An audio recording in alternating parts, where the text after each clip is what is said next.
ओम नमः शिवाय। हर हर Mahadev. My radiant golden souls. Viewer, आज किसी ने इस वीडियो को आप तक पहुंचाया है और वो यूनिवर्स की कृपा है शायद आपके लिए।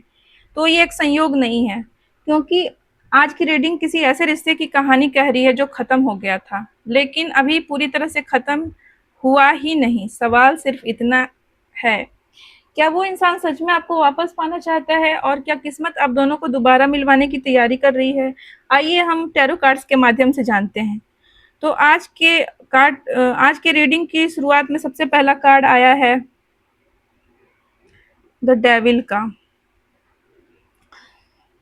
अ, हो सकता है कि पहले आपके जो पार्टनर की ऊर्जा थी वो काफ़ी गहरी थी और तीव्र थी।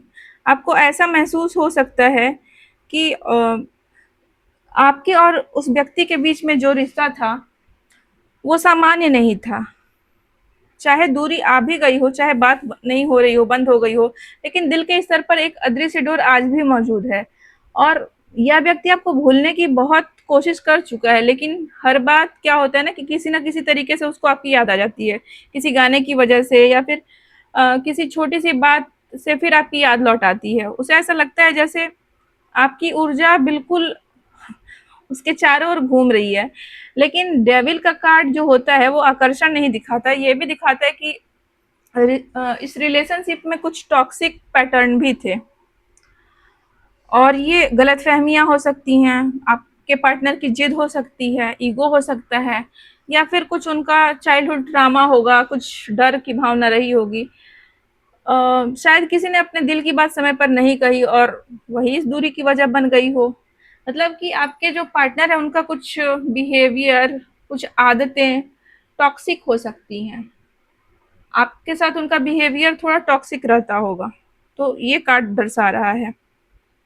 अगली ऊर्जा फोर ऑफ कप्स की है। ये कार्ड बता रहा है कि इस समय वो व्यक्ति अपने ही बनाए हुए अपने ही क्रिएट किए हुए सन्नाटे में बैठा हुआ है, अकेलेपन से जूझ रहा है। बाहर से वो सामान्य दिख रहा होगा, लेकिन अंदर से बिल्कुल डिससेटिस्फाइड है वो। उसे महसूस हो रहा है कि अ, उन्होंने बहुत कुछ कीमती खो दिया है। तो पछतावे की भी भावना है। कभी कभी व्यक्ति सोचता है कि अगर उसने ये गलत फैसला नहीं लिया होता, अगर आपसे अच्छे से बातचीत की होती, अच्छा आपके साथ व्यवहार रखा होता, तो सब कुछ पहले जैसा अच्छा होता, जैसे शुरुआत में अच्छा था। और इस पछतावे की भावना ने धीरे धीरे इसके मन में जगह बना ली है। अब आती है सबसे खूबसूरत ऊर्जा, क्वीन ऑफ कप्स की ऊर्जा। यही कार्ड पूरी जो आप स्टोरी है उसका ये दिल है। और ये कार्ड्स बता रहा है कि आपके पार्टनर, स्पाउस, फ्रेंड, जो भी जिस रिश्ते के लिए आप देख रहे हैं, उसके मन में आपके लिए आज भी प्रेम और सम्मान है। व्यूअर, ये रीडिंग मेल फीमेल दोनों के लिए है, और प्लीज आपसे जितना रेजोनेट करे उतना लें और बाकी छोड़ दें, एक गाइडेंस की तरह से देखें। शायद पहले इनको आपकी वैल्यू नहीं समझ में आ रही थी, लेकिन जो डिस्टेंस आया आप लोगों के बीच में, इन्होंने बहुत अच्छे तरीके से इस दूरी ने आपकी अहमियत को जता दिया है। अब वो समझ चुके हैं कि आपका जो इम्पोर्टेंस है उनके लाइफ में क्या है। अब जब भी आपके बारे में सोचते हैं तो उन्हें आपका प्यार याद आता है। आप कितने केयरिंग थे, कितना केयर करते थे, हर छोटी से छोटी बात की माँ की तरह बिल्कुल परवाह करते थे। आपकी प्यार भरी बातें और आपका अम, एक होता है ना कि किसी के साथ हम होते हैं, बहुत उसकी कंपनी अच्छी लगती है, तो उस तरह का साथ उनको मिल नहीं रहा है, तो आपके साथ की भी बहुत याद आ रही है। इन्हें लगता है कि अगर एक और मौका मिला तो शायद ये पहले जैसी गलतियां नहीं दोहराएंगे और खुद में सुधार लाएंगे। ये अभी ऐसा सोच रहे हैं। तो एक और तो इनमें डेविल की एनर्जी भी, टॉक्सिक बिहेव भी, निगेटिव बिहेव भी दिख रहा है। दूसरी ओर पछतावा भी है, और तीसरे तौर पे आपके लिए प्रेम भी है और सुधार करने की संभावना भी दिख रही है, क्योंकि ये आपकी याद में बुरी तरीके से परेशान हो रहे हैं। तो अब इनको सारी चीजें समझ में आ रही हैं। तो अब ये चाह रहे हैं कि रिश्ते में सुधार आए। अब उन्हें समझ में आ गया कि आपने जितना इस रिश्ते में दिया बहुत ज्यादा दिया, और उनकी ओर से जीरो अटेम्प्ट थे। तो अब उनकी बारी है कि वो इस रिश्ते को आगे बढ़ाने के लिए कदम उठाए। उन्होंने रिश्ते की गाड़ी को पंचर कर दिया। स्टेपनी आप थे, उनको जब ज़रूरत फ़ील होती थी, स्टेपनी की तरह आपको यूज़ कर लेते थे। लेकिन अभी तो आप भी नहीं हो उनके पास, अब क्या करें बेचारे?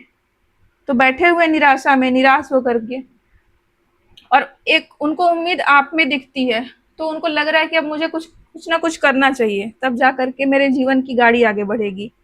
Bottom of the deck 6 of wands है। ये कार्ड बहुत ही पॉजिटिव साइन दे रहा है। कार्ड बता रहा है कि आपकी कहानी पूरी नहीं हुई है। अगर परिस्थिति साथ देती है और आपके पार्टनर जो हैं अपने ईगो से ऊपर उठते हैं, रिश्ते को एक समान भाव से, समान रूप से लेकर चलने का डिसीजन लेते हैं, तो दोबारा मिलने की संभावना काफ़ी मजबूत दिखाई दे रही है। ये कार्ड रिश्ते में आपकी जीत का और आपके महत्व का, जो आपका महत्व खो गया था रिश्ते में, उस महत्व को मिलने की पहचान है। आपके प्रेम की जीत की पहचान है, और आप दोनों के रिकंसिलिएशन की ऊर्जा को भी ये दर्शा रहा है। ऐसा भी हो सकता है कि आपका व्यक्ति आने वाले समय में आपकी ओर पहला कदम बढ़ाए, या फिर किस्मत कुछ ऐसा मैजिक कर दे, ऐसी परिस्थितियां बना दे कि आप दोनों फिर से सेम पेज पर आ जाएं। कुछ ऐसा घट जाए जीवन में, कुछ ऐसी परिस्थितियां हो कि आपका मिलना जुलना हो, बातचीत हो जाए, तो कुछ बात आगे बढ़ जाए। तो यहाँ पे ब्लेसिंग्स भी हैं रिश्ते को सुधारने के लिए भगवान की।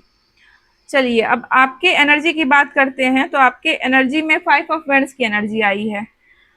तो ये कार्ड बता रहा है कि सबसे ज़्यादा संघर्ष आपके अंदर चल रहा है, क्योंकि आपने बहुत झेला है इस रिश्ते में, इतनी टॉक्सिसिटी झेली है, इतना आपने अकेलापन अकेलापन झेला है। आपको इग्नोर किया गया, आपको समझा नहीं गया, आपकी वैल्यू नहीं की गई, आपके साथ गलत बिहेव किया गया, साइलेंट ट्रीटमेंट आपको दिया गया। तो आपका दिल इन सब नकारात्मक भावनाओं से जूझ रहा है। एक तरफ आपका दिल कहता है कि शायद आपके पार्टनर वापस आएंगे, दूसरी तरफ आपका दिमाग कह रहा है कि नहीं, बहुत देर हो चुकी है, उसने इतनी गलतियां कर दी हैं, तुमको माफ नहीं करना चाहिए। तो दिल कह रहा है कि काश वो आ जाता, और दिमाग कह रहा है कि आए भी तो बिल्कुल उसकी ओर देखना नहीं, बात नहीं करना। आपका दिमाग उनकी गलतियों को याद दिला रहा है। तो आपके अंदर ये जो दिल दिमाग की लड़ाई चल रही है, उसने आपको थका दिया है व्यूअर। तो याद रखिए कि हर जवाब ढूंढना जरूरी नहीं होता, कभी कभी समय खुद से ही सही जवाब लेकर के आता है। लेकिन आपको अपने सेल्फ वर्थ पहचानने की जरूरत है, और रिश्ते में अगर रेड फ्लैग्स हैं तो उनको इग्नोर नहीं करना चाहिए। आपको अपने वैल्यू से समझौता नहीं करना चाहिए व्यूअर। गाइडेंस में 9 ऑफ वैंड्स की एनर्जी आई है। तो यूनिवर्स आपको एक बहुत सुंदर संदेश दे रहे हैं कि आप हार मत मानिए। आपने बहुत बहुत झेला है इस रिश्ते में, तब भी आप डटे रहे हैं, खड़े रहे हैं बिल्कुल अपने जगह पे। तो आप हार मत मानिए, लेकिन किसी के पीछे भागिए भी मत। अपने दिल के दरवाजे पूरी तरह बंद मत कीजिए, लेकिन अपनी इज्जत की कीमत पर किसी का इंतजार भी मत कीजिए। अगर ये रिश्ता आपके किस्मत में लिखा है तो आपको मिल जाएगा ये रिश्ता। तो सही समय आने पर खुद ही उनको गलती का अगर एहसास है तो खुद ही आएंगे आपकी ओर। और अगर नहीं आते हैं तो यूनिवर्स उससे भी बेहतर इंसान आपको आपकी जिंदगी में लेकर के आएगा। किसी एक इंसान को पूरा अपना संसार नहीं माना जाता है। सबसे पहले महत्व खुद को देना चाहिए। हम हैं तो पूरी दुनिया है। तो अपने सेल्फ वर्थ से समझौता मत करिए, और अपने स्वाभिमान की रक्षा करिए। जो व्यक्ति आपके लिए सही होगा, यूनिवर्स आपको खुद ही उससे मिला देगा, आपके जीवन में लेकर के आएगा। तो अगर इस रीडिंग में आपको अपने रिश्ते की झलक दिखाई दी है, और आपके दिल ने एक पल के लिए भी कहा हाँ ये मेरी कहानी है, मैंने झेला है इतना कुछ रिश्ते में, तो कमेंट में सिर्फ इतना लिखिए, ट्रस्ट या फिर डेस्टिनी लिख सकते हैं, या फिर आई बिलीव भी लिख सकते हैं। तो मैं आपके लिए प्रार्थना करूंगी कि जो भी आपके सर्वोच्च हित में हो वो आपके जीवन में आए। और इसके साथ ही मैं जागृति विदा लेती हूँ। मिलते हैं अगले दिव्य रीडिंग में। आप अपने कमेंट के माध्यम से बताइएगा आप किस टॉपिक पे वीडियो देखना चाहते हैं, और इस रीडिंग की कौन सी बात आपके दिल को छू गई। हर हर महादेव, जय माँ गौरी, ओम नमः शिवाय।